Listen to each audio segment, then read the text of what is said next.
صلى الله عليه وسلم وشر الأمور محدثاتها وكل محدثة بدعة وكل بدعة ضلالة وكل ضلالة في النار وبالسند المتصل منا إلى شيخ الإسلام والمسلمين أمير المؤمنين بالحديث أبي عبد الله محمد بن إسماعيل البخاري الجعفي رحمه الله تعالى رحمة واسعة طاب الله ثراه ونفعنا بعلومه وبركاته وفيوضه قال باب قول الله عز وجل ونضع الموازين القسط ليوم القيامة وأن أعمال بني آدم وقولهم يوزن وقال مجاهد رحمه الله تعالى القسطاس العدل بالرومية ويقال القسط مصدر المقسط وهو العادل وأما القاصد فهو الجائر وبه قال حدثنا أحمد بن أشكاب قال حدثنا محمد بن فضيل عن عمارة بن القعقاع عن أبي زرعة عن أبي هريرة رضي الله عنه وعنهم وعن جميع الصحابة أجمعين قال قال النبي صلى الله عليه وسلم كلمتان حبيبتان إلى الرحمن خفيفتان على اللسان ثقيلتان في الميزان سبحان الله وبحمده سبحان الله العظيم الحمد لله نحمده ونستعينه ونستغفره ونؤمن به ونتوكل عليه ونعوذ بالله من شرور أنفسنا ومن سيئات أعمالنا من يهده الله فلا مضل له ومن يضلله فلا هادي له ونشهد أن لا إله إلا الله وحده لا شريك له ونشهد أن سيدنا وسندنا ونبينا ومولانا محمدا عبده ورسوله أما بعد فأعوذ بالله من الشيطان الرجيم بسم الله الرحمن الرحيم فأما من ثقلت موازينه فهو في عيشة راضية وقال الله تبارك وتعالى في مقام آخر ونضع الموازين القسط ليوم القيامة عن أبي هريرة رضي الله تعالى عنه قال قال النبي صلى الله عليه وسلم كلمتان حبيبتان إلى الرحمن خفيفتان على اللسان ثقيلتان في الميزان سبحان الله وبحمده سبحان الله العظيم آمنت بالله صدق الله العظيم وصدق رسوله النبي الكريم ونحن على ذلك من الشاهدين والشاكرين والحمد لله رب العالمين اللهم صل على محمد وعلى آل محمد كما صليت على إبراهيم وعلى آل إبراهيم إنك حميد مجيد اللهم بارك على محمد وعلى آل محمد كما باركت على إبراهيم وعلى آل إبراهيم إنك حميد مجيد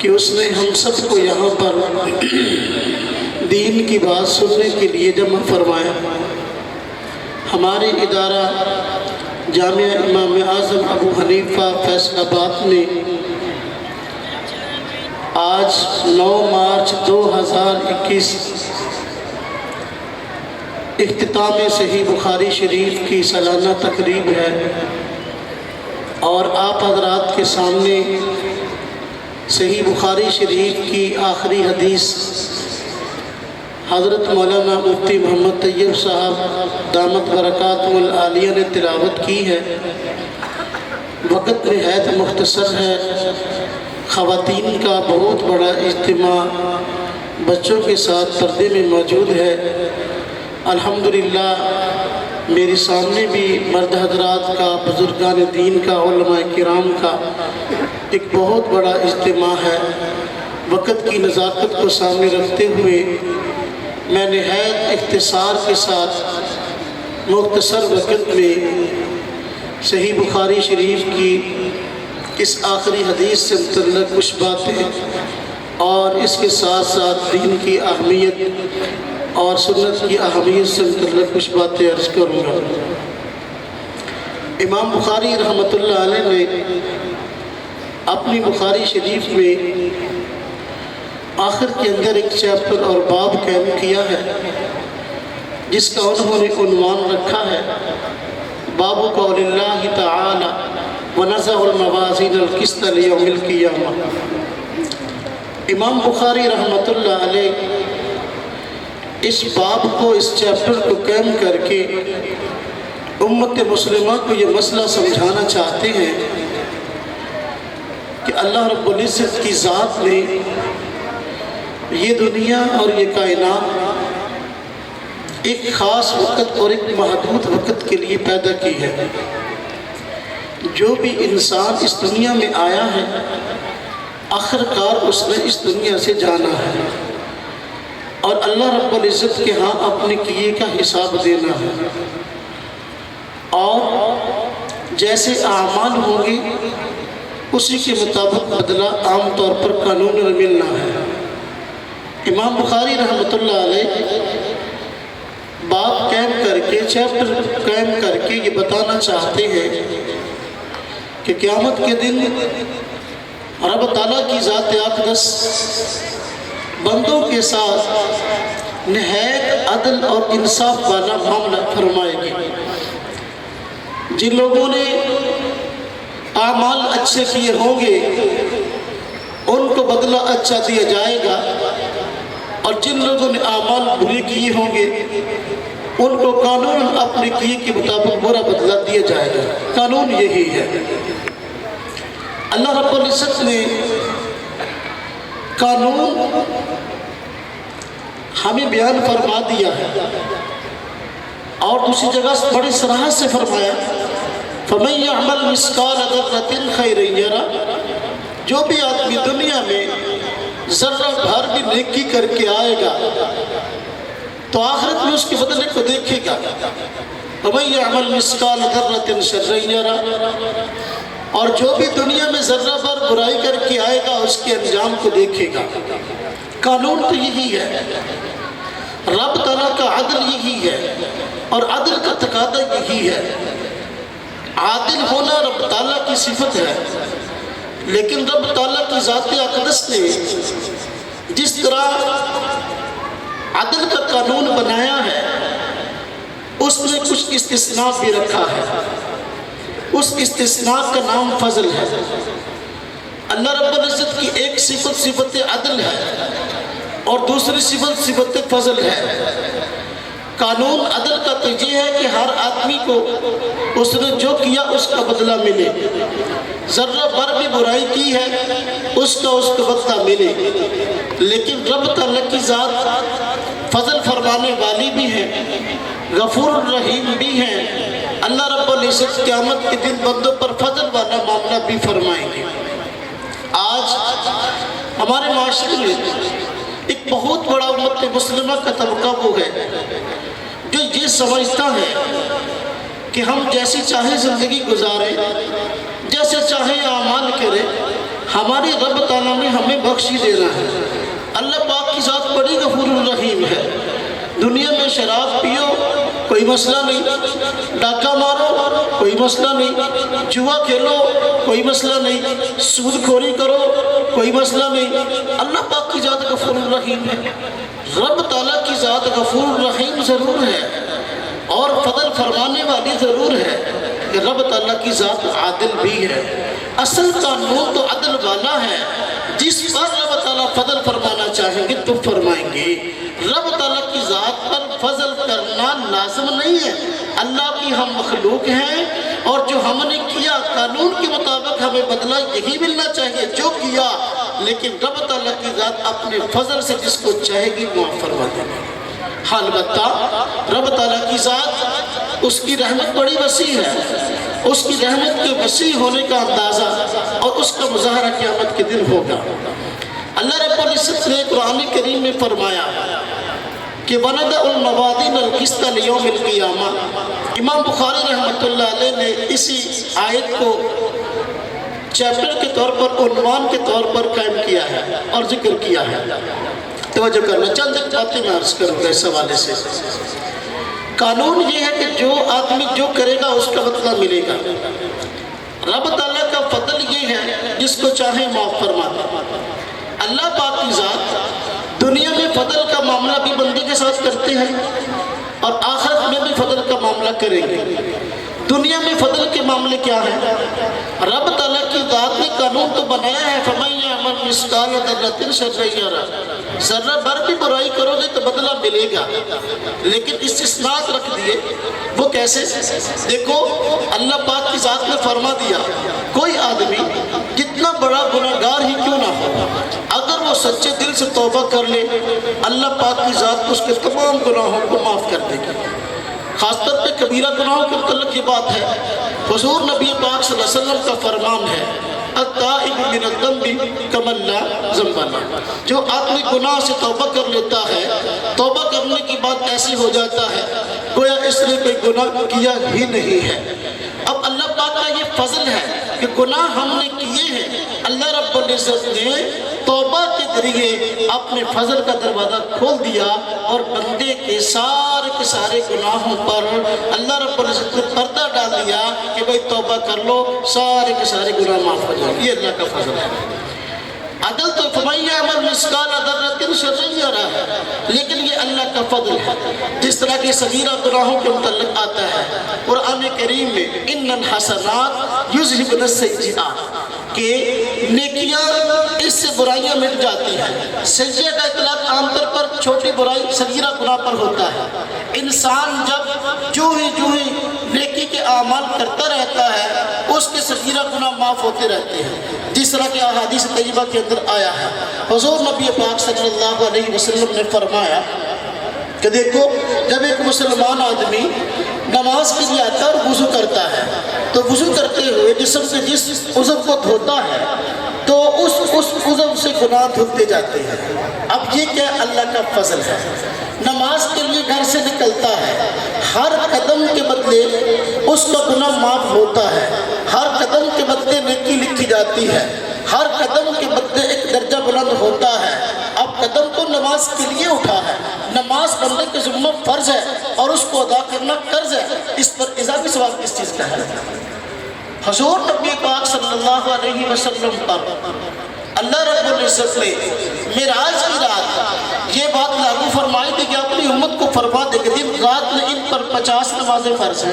واقعہ آپ نے سنا ہوا ہے، رجب کا مہینہ ہے، معراج کا واقعہ اسی مہینے میں پیش آیا معروف روایات کے مطابق۔ خلاصہ یہ کہ نمازیں 50 فرض ہوئی تھی، لیکن اللہ پاک حضور نبی پاک صلی اللہ علیہ وسلم کو اللہ پاک نے رحمت للعالمین بنا کے بھیجا۔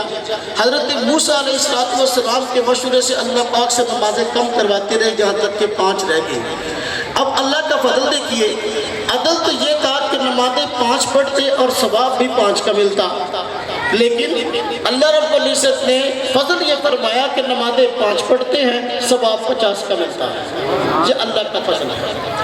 دیکھیں روزے کے بارے میں آیا، حضور نبی پاک صلی اللہ علیہ وسلم نے ارشاد فرمایا، من صام رمضان ایمانا و احتسابا غفر له ما تقدم من ذنبی، جو آدمی روزے رکھے رمضان کے اور خوف آخرت اس کے دل میں ہو، ایمان کی طاقت اس کے پاس موجود ہو، اللہ رب العزت اس کے روزے رکھنے کی برکت سے سارے کے سارے گناہ معاف کر دیں گے۔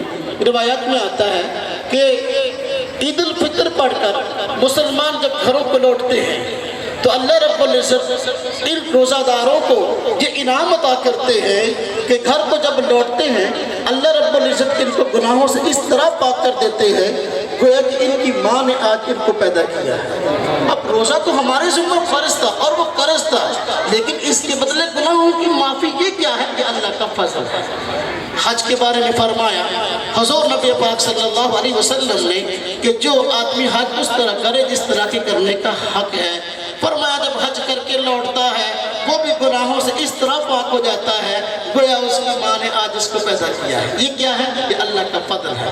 میں عرض کر رہا تھا اللہ رب العزت کا عدل اپنی جگہ پر ہے، لیکن اللہ پاک نے فضل کے دروازے بھی بندے کے لیے کھول رکھے ہیں۔ اللہ پاک کسی بندے کو عذاب دینا نہیں چاہتے، اللہ پاک نے دنیا کے اندر انتظام بنا دیا، کسی نہ کسی طریقے سے بندہ اپنے گناہوں کو بخشوا کر میرے سامنے آنے والا بن جائے۔ اب تو جو کرنا دیکھیے اللہ پاک کا یہ فضل تھا کہ اس نے ان الحسنات یذہبن السیئات کا معاملہ ہمارے لیے فرما دیا کہ نیکیاں کرو، اس سے تمہارے چھوٹے موٹے گناہ خود بخود معاف ہوتے جائیں گے۔ فضائل اعمال میں روایت ہے حضور نبی پاک صلی اللہ علیہ وسلم نے فرمایا، صحابہ کرام سوالی انداز میں پوچھا، بھلا بتاؤ جس آدمی کے گھر کے باہر نہر چلتی ہو اور وہ 5 مرتبہ اس میں غسل کرتا ہو اور صاف شفاف، کیا اس کی شخصیت ہو جائے کہ نہیں؟ یعنی مطلب یہ 5 مرتبہ غسل کرتا ہے اور صاف شفاف نہر ہے، کیا اس کے جسم پر کوئی میل کچیل باقی رہ جائے گی؟ صحابہ کرام نے عرض کیا کہ نہیں، بالکل ایسا نہیں، جو 5 مرتبہ غسل کرے، نہر کا پانی بھی صاف شفاف ہے تو جسم پر کوئی میل باقی نہیں رہے گی۔ فرمایا یہی مثال ہے اس آدمی کی کہ جو 5 مرتبہ وضو کر کے دن میں 5 مرتبہ فرض نماز ادا کرتا ہے، اللہ رب العزت بھی اس کے گناہوں کو اسی طرح معاف فرما دیتے ہیں اور سارے کے سارے گناہ معاف کر کے اس کو بالکل صاف ستھرا کر دیتے ہیں۔ یہ اللہ کا فضل ہے۔ اللہ رب العزت نے فضل کے جہاں اور بہت سارے جو ہے معاملات ذکر کیے ہیں، فضل کے معاملات میں ایک مسئلہ اصال ثواب کا ہے۔ دیکھیں جو آدمی دنیا سے چلا گیا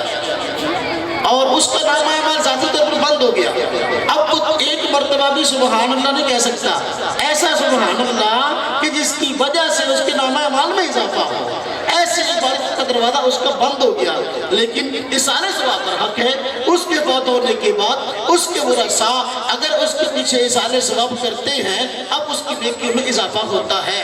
معاملہ تو یہ تھا کہ بھئی جو نیکی کرتا اس کا بدلہ ملتا، لیکن اللہ کا فضل یہ ہے قیامت تک کے لیے اللہ رب العزت نے اپنے بندوں کے لیے فضل کا دروازہ کھول دیا۔ پیچھے رہنے والے ورثاء اگر اصال ثواب کرتے رہیں گے اس کو ان نیکیوں کا ثواب ملتا رہے گا۔ یہ اللہ کا فضل ہے۔ حضور نبی پاک صلی اللہ علیہ وسلم کا ارشاد ہے، الدال علی الخیر کفاعلہ، وہ جو کرنا فضل کے دروازے ایسا ہے۔ آپ نے فرمایا کہ جو مسلمان کسی دوسرے مسلمان کو کسی نیک کام کرنے کی دعوت دیتا ہے تو اگر وہ اس دعوت کو اپنا لیتا ہے، اس کی دعوت کی وجہ سے نیک کام کرنے والا بن جاتا ہے، نمازیں پڑھنے والا بن جاتا ہے، روزہ رکھنے والا بن جاتا ہے اور نیک اعمال کرنے والا بن جاتا ہے، فرمایا اس آدمی کو جس نے اس کو نیک کام پر لگایا ہے جتنا ثواب اس نیک کام کرنے والے کو ملے گا اتنا ثواب اس آدمی کے کھاتے میں بھی لکھا جائے گا جس آدمی نے اس کو دعوت دے کر نیک کام پر لگایا ہے۔ یہ کیا ہے؟ اللہ کا فضل ہے۔ اللہ کے فضل کے دروازے بہت، اب دیکھیں اللہ رب العزت نے بعض مقامات پر فضل کے دروازے کھول رکھے ہیں، جس طرح کے روایات میں آتا ہے کہ بھئی رمضان کے مہینے میں نماز پڑھو تو اجر بڑھ جاتا ہے۔ حالانکہ نماز تو وہی ہے جو غیر رمضان میں پڑھی ہے، ظہر کے 4 فرض رمضان میں پڑھے ہیں، ظہر کے 4 فرض رمضان کے علاوہ پڑھے ہیں، روزہ نفلی رمضان کے علاوہ رکھے اور یہ رمضان میں رکھے، مسئلہ تو ایک ہی ہے، وقت بھی ایک ہی ہے، لیکن کیا وقت کی وجہ سے فضیلت مل گئی؟ یہ اللہ کا فضل ہے کہ بھی رمضان کے مہینے میں نماز پڑھو اس کا ثواب بڑھ جائے گا، رمضان کے مہینے میں روزہ رکھو، اس کا ثواب بڑھ جائے گا۔ یہ اللہ تبارک تعالیٰ کا فضل ہے۔ اب لیلۃ القدر جو رمضان کے مہینے میں آتی ہے، اب اس ایک رات کے اندر اللہ رب العزت نے ثواب رکھ دیا کہ یہ 1000 مہینے سے بھی افضل ہے۔ ہاں جی، اب خیر من الف شہر، اب رات ایک ہے لیکن ثواب 1000 سے زائد جو ہے وہ سالوں کا مل رہا ہے، مہینوں کا مل رہا ہے۔ اب یہ توجہ کرے، یہ اللہ تعالیٰ کا فضل ہے۔ یہ فضل کے سارے دروازے ہیں۔ اب دیکھو، کوئی آدمی بیت اللہ میں نماز پڑھنے کے لیے جائے، مسجد حرام میں نماز پڑھتا ہے، نماز تو وہی ہے، زور کے 4 فرض پڑھے ہیں، ہاں جی، لیکن وہاں نماز پڑھی ہے 1,00,000 نماز کا ثواب۔ یہ اللہ کا فضل ہے۔ مسجد نبوی ہے، اس میں نماز پڑھی ہے، نماز ایک ہے اور فرض بھی وہی ہے، رکعتیں بھی وہی ہے، وہاں 1,00,000 نماز کا ثواب، 50,000 نماز کا ثواب مل گیا مسجد نبی میں نماز پڑھنے سے۔ یہ اللہ کا فضل ہے۔ تو اللہ رب العزت کا عدل والا معاملہ اپنی جگہ پر ہے، فضل والا معاملہ اپنی جگہ پر ہے۔ آج بہت سے لوگ اللہ کے فضل کو سامنے رکھتے ہوئے وہ کہتے ہیں بس صرف اللہ کے فضل پر اعتبار کر لیں گے اور ہم اعمال نہیں کریں گے۔ نہ میرے بھائیوں، عمل کریں عدل کو سامنے رکھتے ہوئے، امید رکھیں اللہ رب العزت کے فضل کی، پھر انشاءاللہ بیڑا پار ہو جائے گا۔ ایک آدمی توجہ کرنا ذرا، ایک آدمی مسجد کے پیچھے سے بھی کبھی نہیں گزرا، اور ایک آدمی جس طرح کہ حضرت شاہ صاحب فرما رہے تھے، سردی کے موسم میں ٹھٹھرتا ہوا وضو کر کے مسجد میں نماز پڑھنے کے لیے آتا ہے، کڑتی ہوئی دھوپ کے اندر جب پسینے سے شرابور ہو کر مسجد میں نماز پڑھنے کے لیے آتا ہے، ساری زندگی اس کی کبھی تکبیر اولیٰ بہت نہیں ہوئی۔ اب ایک آدمی کبھی مسجد کے پیچھے سے بھی نہیں گزرا، یہ اصلی کبھی تکبیر اولیٰ بھی نہیں چھوڑی، کیا اللہ پاک ان دونوں کے ساتھ برابر معاملہ فرما نہیں؟ ایسا نہیں ہے، ایسا نہیں ہے۔ ہم اللہ پاک کے عدل کو بھی سمجھے، اللہ رب کے فضل کو بھی سمجھے۔ خیر وقت بہت کم ہے، میں نے مختصر سی باتیں آپ حضرات کی خدمت میں عرض کرنی ہے۔ امام بخاری رحمۃ اللہ علیہ نے یہاں باب قائم کیا ہے اور اس میں بتایا ہے کہ اللہ رب العزت قیامت کے دن عدل والا معاملہ فرمائیں گے۔ اب توجہ کرنا، حضور نبی پاک صلی اللہ علیہ وسلم کو اللہ رب العزت نے سارے جہانوں کی رحمت للعالمین بنا کے بھیجا ہے۔ جب اللہ رب العزت کی طرف سے اعلان ہو گیا وَنَزَعُ الْمَوَازِينَ الْقِسْطَ الْيَوْمِ الْقِيَامَةِ، قیامت کے دن اللہ پاک فرماتے ہیں ہم عدل کے ترازو قائم کریں گے، انصاف کے مطابق فیصلہ ہوگا۔ حضور نبی پاک صلی اللہ علیہ وسلم رحمت للعالمین نے اپنی امت پر شفقت فرماتے ہوئے آپ نے ایسے اعمال بتا دیے ہیں کہ جن کی وجہ سے نیکیوں کا پلڑا بھاری ہو جائے۔ اس روایت میں حضور نبی پاک صلی اللہ علیہ وسلم نے ایک ایسی بہترین رہنمائی ہمارے لیے فرمائی ہے کہ بھئی اللہ عدل فرمائیں گے، عدل کا معاملہ اپنی جگہ پر ہے، لیکن ہم آپ کو ایسے الفاظ بتا دیتے ہیں، ایک ایسی عبادت بتا دیتے ہیں کہ جو تھوڑے وقت میں ہوگی، وقت تھوڑا لگے گا، لیکن اس سے نامہ اعمال اور اس کا ترازو جو ہے وہ بڑھ جائے گا اور وہ بھاری ہو جائے گا۔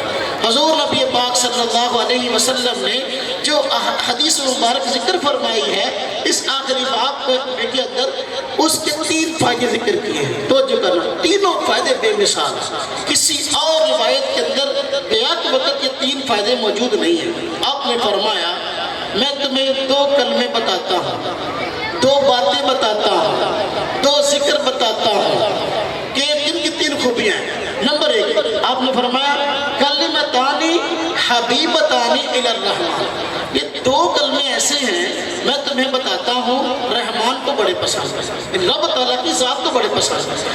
اب اگر ایک آدمی اللہ کا محبوب بننا چاہتا ہے، یہ 2 کلمے زبان سے کثرت کے ساتھ پڑھے، اللہ کا محبوب بن جائے گا۔ اللہ کا محبوب بننے کا بہترین، آسان اور مختصر ترین نسخہ حضور نبی پاک نے فرما دیا۔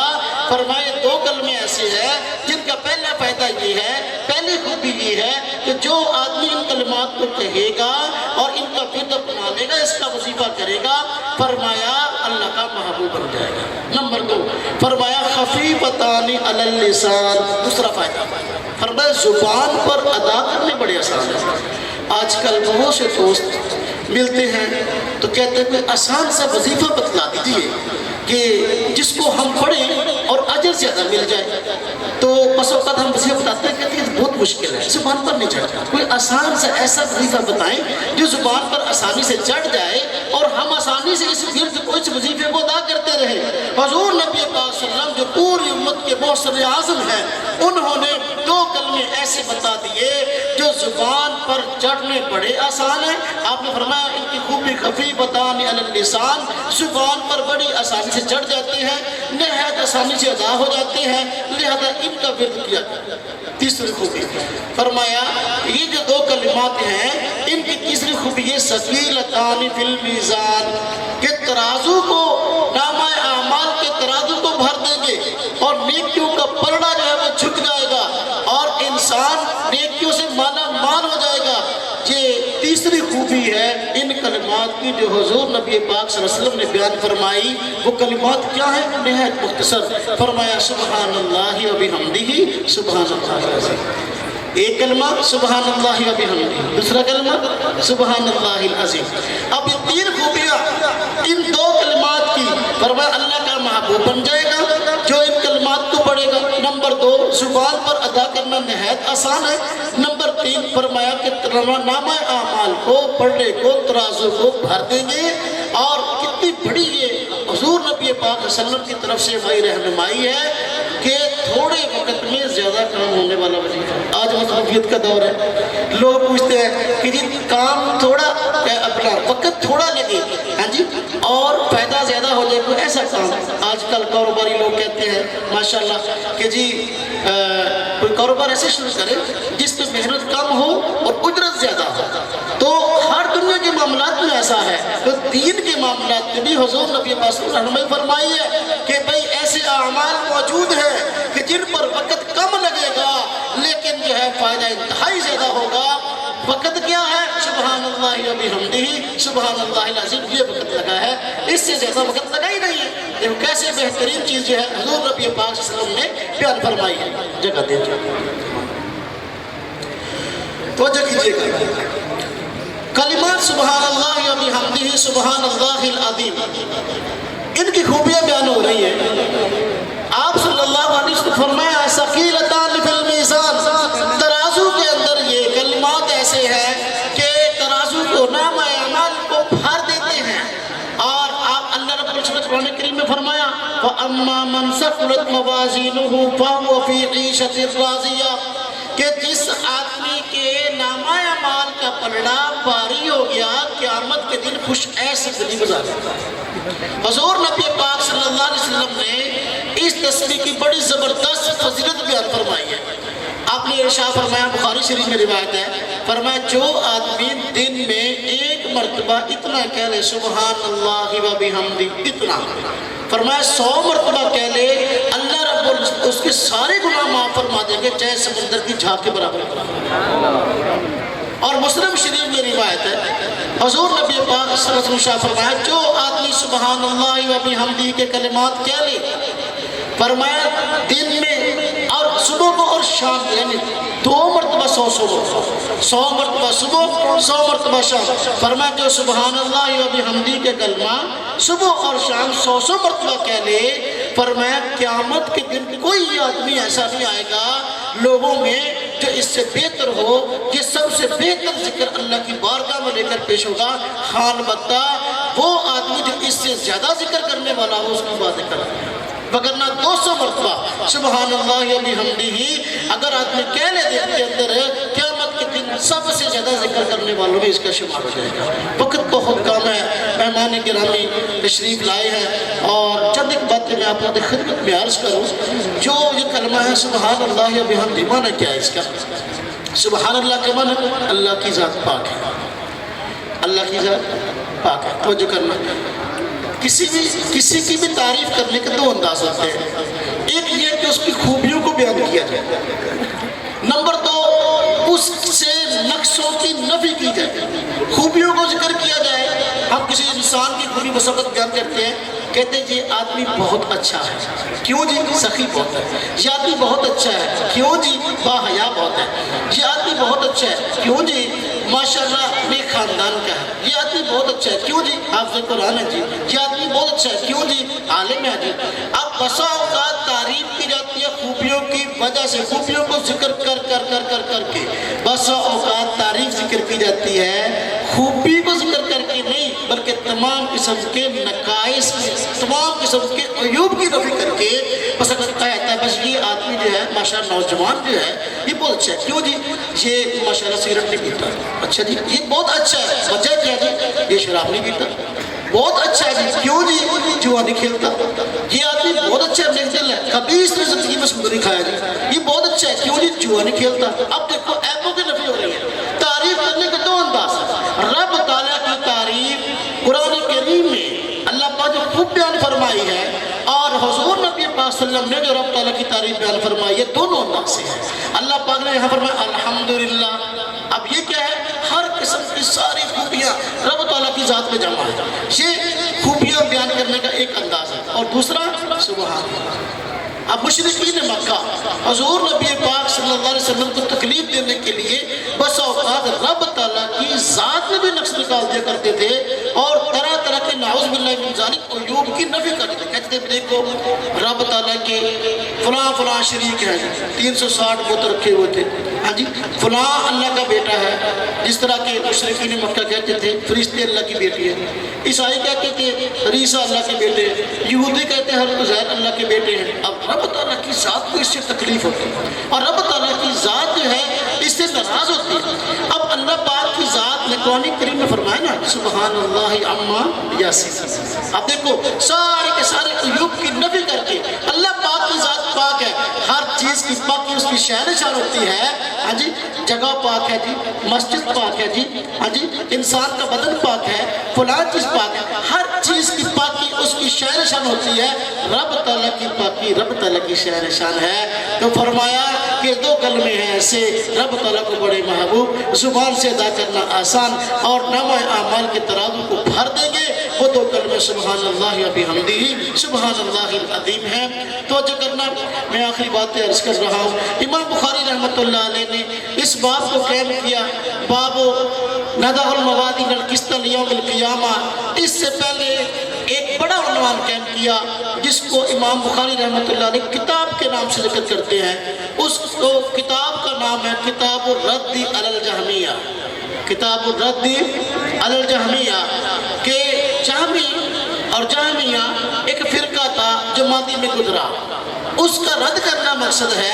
امام بخاری رحمۃ اللہ علیہ ایک مستقل کتاب قائم کر کے اس کے تحت کئی ابواب اور کئی چیپٹر قائم کر کے اس فرقے کی نفی کرنا چاہتے ہیں جس نے غلط نظریات اپنائے تھے، مختلف ابواب قائم کر کے ان کی نفی کی ہے۔ یہ جو ابواب ہے آخری اور آخری حدیث ہے اس میں، اس کے لانے کا مقصد بھی اس فرقے کی نفی کرنا ہے۔ جہمیہ فرقہ ایک آدمی تھا جہاں بن صفوان کے نام سے خراسانی آدمی تھا، اس نے ایک گمراہ کو نظریہ اختیار کیا، کئی گمراہ کو نظریات تھے ان کے، ایک گمراہ کو نظریہ یہ اختیار کیا تھا اس نے کہ بھائی قیامت کے دن نامہ اعمال نہیں تولے جائیں گے، جبکہ اللہ پاک نے فرمایا کہ نامہ اعمال تولے جائیں گے۔ اب جہمیہ فرقہ معتزلہ کی ایک شاخ تھا، معتزلہ بھی گمراہ فرقہ تھا، وہ عقل پرست فرقہ تھا، یہ بھی عقل پرست فرقہ ہے، یعنی ہر اس چیز کا انکار ان کا شیوا تھا جو عقل میں نہیں آتی تھی، کہتے تھے بھئی یہ عقل کے خلاف ہے، سمجھ میں نہیں آتا، ایسا کیسے ہوگا، لہذا ہم نہیں مانتے۔ تو قیامت کے دن نامہ اعمال تولے جائیں گے، اعمال تولے جائیں گے، ان کا وزن ہوگا۔ جب ان کے وزن کی بات آئی، جہمی فرقے نے اس کا انکار کر دیا اور کہا قیامت کے دن اعمال نہیں تولے جائیں گے، امام بخاری رحمۃ اللہ علیہ نے ان کا رد کرنے کے لیے چیپٹر قائم کیا ہے۔ جہمیہ فرقہ عقل پرست تھا اور عقل کی بنیاد پر قرآن و سنت کو پرکھتا تھا، حالانکہ موٹی سی بات ہے عقل کی جہاں انتہا ہوتی ہے وہی کی وہاں ابتدا ہوتی ہے۔ شریعت کے کسی حکم کو، شریعت کی کسی بات، کسی نظریے کو عقل کی بنیاد پر پرکھا نہیں جا سکتا، یہ بہت بڑی گمراہی کی بات ہے۔ اور اس کو عجیب کیوں سمجھا کہ یہ قیامت غیب ہونا عجیب، توجہ کرنا ذرا، یہ عجیب نہیں ہے، وجہ اس کی یہ قیامت کے دن جتنے کام ہوں گے سارے عجیب ہوں گے، بلکہ قیامت سے پہلے جتنے کام ہوں گے سارے عجیب ہوں گے۔ آپ نے قیامت کی نشانیاں پڑھ رکھی ہیں بڑی بڑی، توجہ کرنا، وقت بہت کم ہے، اکابر بیٹھے ہیں تو میں چاہتا ہوں میری بات جلدی وقت میں پوری ہو جائے، تھوڑے وقت میں۔ قیامت سے پہلے جتنے بڑے بڑے اعمال اور بڑی بڑی قیامت قیامت کی نشانیاں ہیں وہ ساری کی ساری نشانیاں ایسی ہیں جو عجائبات میں شامل ہیں۔ قیامت کے قریب سارے کام عجیب ہوں گے۔ قرب قیامت کی بڑی بڑی حضرت امام مہدی علیہ رضوان کا آنا، ہاں جی قیامت کے قریب تشریف لائیں گے اور دنیا کے اکثر رشتے کو فتح فرمائیں گے، بلکہ ہر کچے پکے گھر کے اندر دین ان کا پہنچے گا اور دین اسلام کو جو ہے وہ اللہ پاک غلبہ نصیب فرمائیں گے ان کے ذریعے سے۔ اب ایسا ہونا کہ پوری دنیا کے اندر اسلام پہنچ جائے، سارے مسلمان ہوں، آج عقل عجیب سمجھتی ہے۔ سیدنا عیسیٰ علیہ السلام ان کے زمانے میں آسمان سے نازل ہوں گے تو اور فرشتے، آپ نے فرمایا حضور نبی پاک صلی اللہ علیہ وسلم نے کیف انتم اذا نزل عیسیٰ ابن مریم فیکم و امامکم منکم، تمہاری خوشی کا اس وقت کیا حال ہوگا جس وقت کہ عیسیٰ ابن مریم آسمان سے نازل ہوں گے اور امام تم میں سے ہوگا۔ آپ نے فرمایا پہچان لینا، دو فرشتوں کے پروں پر ہاتھ رکھے ہوئے ہوں گے، سبز رنگ کا جوڑا پہنے ہوئے ہوں گے، گھگریالے بال ہوں گے، بالوں سے پانی ٹپک رہا ہوگا، نشانیاں بیان کی۔ اب دو فرشتوں کے پروں پر ہاتھ رکھے ہوں گے، آسمان سے نازل ہوں گے، یہ ایک ایسا کام ہے جو آج ہمیں بہت عجیب نظر آتا ہے، لیکن قرب قیامت یہ کام عجیب نظر نہیں آئے گا، وہ زمانہ عجائبات کا ہے۔ اس لیے لوگ اپنی آنکھوں سے دیکھیں گے سیدنا عیسیٰ علیہ السلام آسمان سے نازل ہو رہے ہیں۔ آپ نے حدیث میں نشانی بیان فرمائی قیامت کی، دجال کا آنا، فرمایا دجال آئے گا، شبہ بازیاں دکھائے گا، ایک آنکھ سے کانا ہوگا، ربوبیت کا دعویٰ کرے گا، خدائی کا دعویٰ کرے گا۔ فرمایا میں اس کی کیسی نشانی بتا دیتا ہوں کہ موٹی سی جس سے تم پہچان لو یہ جھوٹا ہے۔ صحابہ کرام نے عرض کیا رسول اللہ صلی اللہ علیہ وسلم ضرور فرما دیجئے۔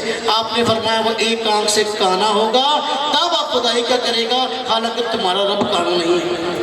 اب پوری دنیا کا چکر لگائے گا، شوق بازیاں دکھائے گا، جو اس کی شوق بازیاں ہیں وہ سارے کے سارے عجائبات ہیں، عجائبات کا زمانہ ہے، یہ کام عجیب لگے گا نہیں۔ یاجوج ماجوج کا خروج ہوگا، ایک ایسی قوم ہے انسانوں میں سے لیکن اس کی طبیعت کے اندر شرارت پن ہے، وہ آئے گی اچھلتی کودتی ہوئی اور سمندر کا سارا پانی پی جائے گی، انسانوں کو سارے کے سارے انسانوں کو تکلیف دے گی اور ان کے لیے ایذا کا باعث ہوگی۔ حضرت عیسیٰ علیہ السلام دعا فرمائیں گے، ان کے بغل کے اندر پھوڑا نکلے گا، سارے کے سارے مر جائیں گے۔ اب سارے کے سارے ہزاروں آدمی اچانک نکلیں گے اور اچانک سارے مر جائیں گے، عجائبات کا زمانہ ہے۔ دابت الارض نکلے گا، فرمایا قیامت قریب جانور نکلے گا، عجیب الخلقت ہوگا، اس کے جسم کے عذاب مختلف جانوروں سے ملتے ہوں گے، فرمایا پوری دنیا کا چکر لگا لے گا، جانور ہوگا دنیا کا چکر لگا لے گا، اچھے اور برے لوگوں کے اوپر جائے کہ نشان لگا دے گا، یعنی اپنا سیاہ نشان جو ہے وہ برے لوگوں پر لگا دے گا۔ اب یہ دعوت الارض جو کام کرے گا، فرمایا صفا اور مروا پہاڑی کے درمیان سے نکلے گا۔ اب اس کا یہ نکلنا، دنیا کا چکر لگانا، انسانوں بدوں پر جو ہے برا نشان لگانا، اب یہ عجیب کام ہے، لیکن وہ زمانہ عجائبات کا ہوگا، کام عجیب لگے گا نہیں۔ سورج ہر روز مشرق سے نکلتا ہے، آپ نے فرمایا قیامت کی نشانی یہ ہے قیامت سے پہلے سورج جو ہے مغرب سے نکلے گا، یہ عجائبات کا زمانہ ہے۔ میں بڑی التجا سے عرض کرتا ہوں، کثیر تعداد میں علماء کرام مسجد میں بیٹھ رہے، تو جو بھی حضرات ہیں میری درخواست ہے ان سے اسٹیج پر تشریف لائیں، تو مولانا قاری رمضان صاحب تشریف لا رہے ہیں اور حضرات ہیں اور علماء کرام، قاری مطیع الرحمان صاحب بھی دروازے کے پاس کھڑے تھے، تشریف لائیں۔ مجھے شرمندگی ہوتی ہے ایسے علماء کرام کے نیچے بیٹھے ہوتے ہیں۔ عجائبات کا زمانہ ہے، قرب قیامت کا سارا زمانہ عجائبات کا ہے، تو قیامت کے دن جو معاملات ہوں گے وہ عجیب کیوں نہ ہوں گے؟ عجائبات کا دور تو پہلے شروع ہو جائے گا، آج اتنا عجائبات کا دور ہے۔ آج یہ موبائل ہے جو میرے اور آپ کے پاس، سب کے پاس، کسی کی ضرورت بن گئی اور کسی کا شوق بن گیا، ہر آدمی کے پاس موجود ہے، لیکن اس آدمی کو جس کے پاس موبائل ہے اب پوری دنیا میں کسی سے رابطہ کرنا بھی مشکل ہے نہیں، پوری دنیا اس کی جیب میں ہے۔ اگر یہی بات 1000 سال پہلے کہی جاتی بھی کوئی ایک چھوٹا سا آلہ ہوگا، آدمی ایک جگہ پر بیٹھ کر پوری دنیا میں جس سے چاہے بات کرنا چاہے کر سکے گا، آپ مجھے بتائیں کوئی تسلیم کرتا؟ کوئی تسلیم نہ کرتا، لوگ کہتے ہیں جھوٹ ہے، ایسا کوئی آلہ ہو ہی نہیں سکتا، بیٹا یہاں ہو، دنیا میں جہاں چاہے باتیں کرے۔ اب یہ عجائبات کا زمانہ ہے، نت نئی چیزیں ایجاد ہو رہی ہیں، یہ عجائبات کا زمانہ ہے۔ قیامت کے قریب اور پھر قیامت کے بعد کے جو معاملات ہیں وہ بالکل اس دور کے عین تقاضے کے مطابق ہوں گے، جہاں اور کام عجیب ہوں گے، اعمال بھی تولے جائیں گے، اور اعمال کے تولنے کے لیے اللہ رب العزت کی ذات ترازو کام کریں گے، ترازو بنائیں گے۔ جس طرح مختلف چیزوں کو تولنے کے لیے ترازو موجود ہیں، آج دیکھیں دودھ لینے کے لیے جاتے ہیں، ایک خاص ترازو سے ناپ کر دیا جاتا ہے، اور ہم لکڑی تولتے ہیں سے، سونا تولتے ہیں الگ ترازو سے، ہاں جی پیٹرول لینے کے لیے گئے تولتے ہیں الگ ترازو سے، ہر چیز کو تولنے کے لیے ترازو الگ الگ ہے۔ اعمال کو تولنے کے لیے بھی رب تعالیٰ کی ذات ایک ترازو قائم کریں گے، اور اس کو ترازو ایسا ہوگا اس وقت سب کو نظر آئے گا، عجائبات کا زمانہ ہوگا، اس وقت یہ بات عجیب نہیں لگے گی۔ آج عجیب محسوس ہو رہی ہے، آج کے عقل پرست لوگ آج بھی فرقہ جہمیت تک پرانا فرقہ ہے نا جی، آج کے عقل پرست لوگ بہت سارے ایسے ہیں جو اپنے آپ کو دین کے داعی اور مبلغ کہتے ہیں اور اپنے آپ کو مذہبی اسکالر کہتے ہیں، لیکن جب ان چیزوں کی باری آتی ہے تو پھر عقلی گھوڑے دوڑاتے ہیں اور اس کا انکار کرتے ہیں۔ امام بخاری رحمۃ اللہ علیہ نے کتاب الرد علی الجہمیہ بڑا چیپٹر قائم کر کے اس کے تحت چھوٹے چھوٹے عنوانات اور ابواب قائم کر کے امت مسلمہ کو بتا دیا کہ ہر عقل پرست فرقہ گمراہ ہے، ان کے پیچھے نہیں لگنا۔ اہل سنت والجماعت یہ ایسی ناجی جماعت ہے اور ایسا امت مسلمہ کا ایک بڑا گروہ اور سواد اعظم ہے جس کے پیچھے چلنے کی ہر دور میں تلقین کی گئی ہے۔ اللہ رب العزت مجھے اور آپ کو جو کچھ کہا گیا عمل کرنے کی توفیق عطا فرمائے، اور اللہ پاک جو ہے ہم سب کا آنا قبول فرمائے۔ وآخر دعوانا الحمدللہ رب العالمین۔